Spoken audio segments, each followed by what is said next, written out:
Working under the name Abigail Mead, she created the film's haunting and disturbing musical score. Even though she was only in her 20s and did not have a long background in music, she successfully produced sounds that perfectly matched the dark tone of the film.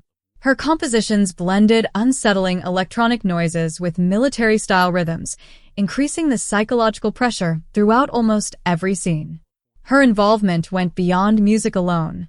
Vivian also filmed behind-the-scenes footage during production, capturing more than 18 hours of material meant for a documentary about how the film was made.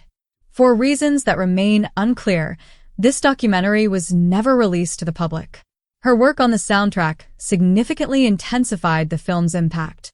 While the unreleased documentary continues to spark curiosity about what was recorded on set, it serves as a reminder that remarkable talent can emerge from unexpected sources, even from within a director's own family. Number 9 focuses on how Kubrick recreated Vietnam in London. When aiming for realism in a war film, most productions traveled to real-world locations to capture authentic environments. In this case, however, the director's personal fears completely altered the filming plan. Stanley Kubrick, despite holding a pilot's license, suffered from a strong fear of flying. Because of this, traveling to Southeast Asia to film in Vietnam was not an option. As a result, the production team recreated the appearance of war-ravaged Vietnam entirely within the United Kingdom. An abandoned industrial area known as Beckton Gas Works in East London was transformed to represent the destroyed city of Hue.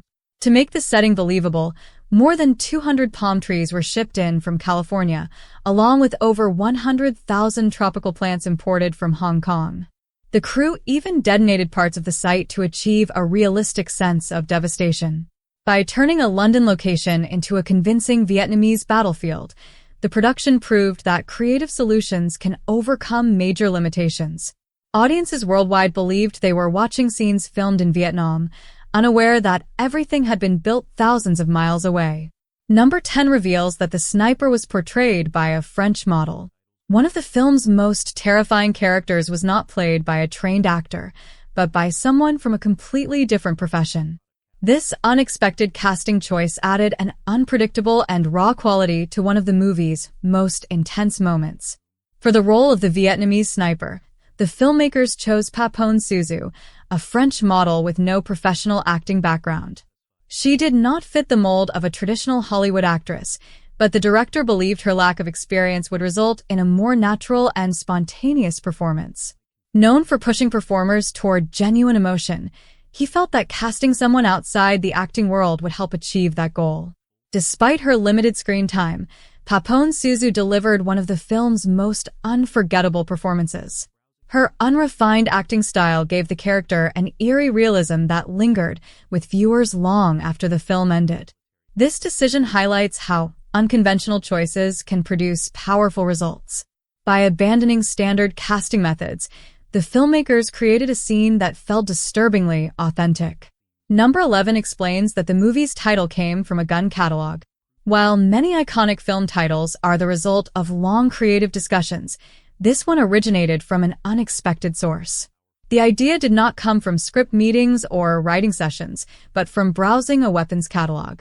The film was originally adapted from a novel titled The Short Timers. However, the director felt the name could be misleading, worrying that audiences might mistake it for a story about temporary workers rather than soldiers. Searching for a stronger and more fitting title, he turned to a gun catalog. During his search, one phrase stood out: Full Metal Jacket. The term described a specific type of military bullet, and its cold, mechanical sound matched the film's harsh themes perfectly. The title was quickly adopted, and the choice proved to be inspired. Full Metal Jacket became globally recognized, capturing the brutality and intensity of the story in just 3 words. Number 12 highlights that the jelly donut scene required 37 takes. Scenes that appear simple on screen often involve tremendous effort, and this moment was no exception. What seemed like a brief comedic exchange became one of the most demanding scenes for the cast and crew. During the boot camp sequence, recruits are punished after one soldier is caught smuggling a jelly donut into the barracks. Although the scene appears short and darkly humorous, the director's meticulous standards turned it into a lengthy process. It took 37 attempts before he approved the scene. Every expression, line delivery, and camera position had to be flawless. As the takes piled up, the actors became increasingly frustrated and exhausted, which ultimately made their performances feel more authentic. This scene perfectly illustrates the director's obsession with precision. Even minor moments were handled with the same seriousness as the film's most dramatic sequences. Number 13 uncovers a hidden warning about misinformation. Some of the film's strongest messages are not spoken aloud but placed quietly in the background. One such detail appears during a briefing room scene where a sign reads, "We will defend to the death our right to be misinformed."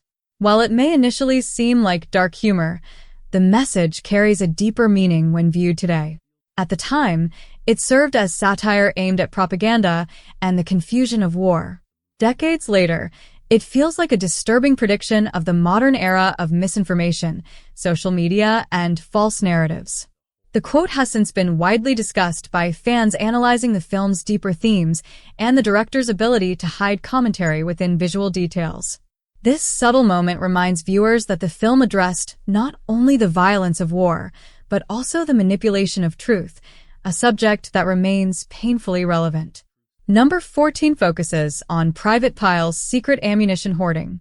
The film rewards attentive viewers with subtle hints, and this is one of its most effective examples of foreshadowing.